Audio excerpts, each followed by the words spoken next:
Own your own company? CEO of a multinational, or maybe you're just head of state? Well, you'll be needing a car to get you to those important meetings completely unflustered, which means you'll be needing a Mercedes S-Class. As this is the long wheelbase version of the S-Class, I'm not going to bother with the usual car by knee and headroom tests. Just let's say it's massive back here, really, really comfortable. I will show you one item of practicality though, because look, we've got a bottle. If I fold down this armrest, there's a couple of handy cup holders there. There's even a cubby back here. In it, I find some rather posh headphones for the optional Bang & Olufsen rear entertainment system. Now this car is actually loaded with options. There's 30 grand's worth in fact, which is enough for an Audi A6. But it does make it very comfortable back here. For instance, I can adjust the seats and recline them so I can get nice and comfy for those long, boring motorway journeys. Excuse me. Don't worry if you're the kind of person who likes to drive themselves, because you can get plenty of cool options here in the front as well. For instance, this car has night vision, which is ideal if you need to arrive at a destination in stealth mode. And there's massage seats as well. You can actually select the massage. I think I'll go for fast and vigorous. Ooh, yeah, that's good. And in terms of standard equipment, there's absolutely loads. I mean, look, I've got this sheet here. Look at all that. So I'll read it out to you now. All cars get 7G Tronic Plus 7-speed automatic transmission with Speedtronic cruise control, adaptive brake lights, command multimedia system with 8-inch colour display, radio and hard disk drive navigation, electronic stability control program, cup holders too, rear, tyre pressure loss warning system, leather upholstery, and finally, velour floor mats. Whew.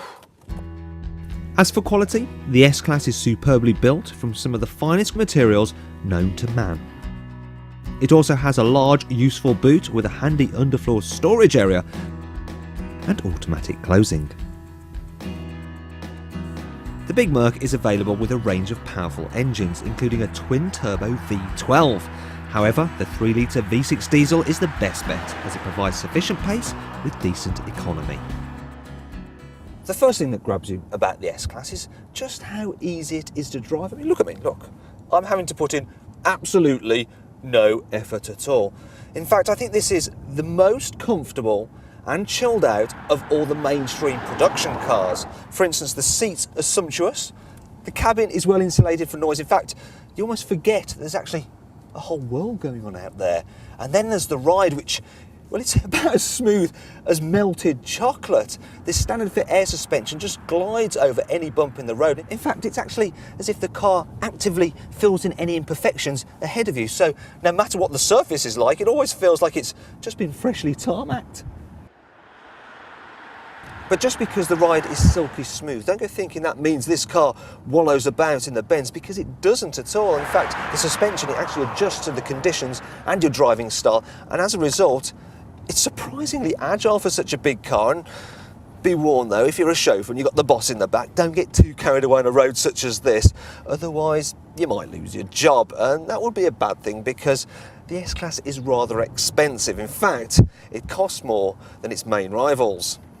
And that brings me on to the S-Class's downsides. And yes, believe it or not, this car does actually have some downsides. For instance, while the interior is extremely well made and feels upmarket, it does seem a little bit old-fashioned next to the contemporary Audi A8. Also, while the handling is sharp, the car still doesn't feel quite as engaging to drive as a BMW 7 Series.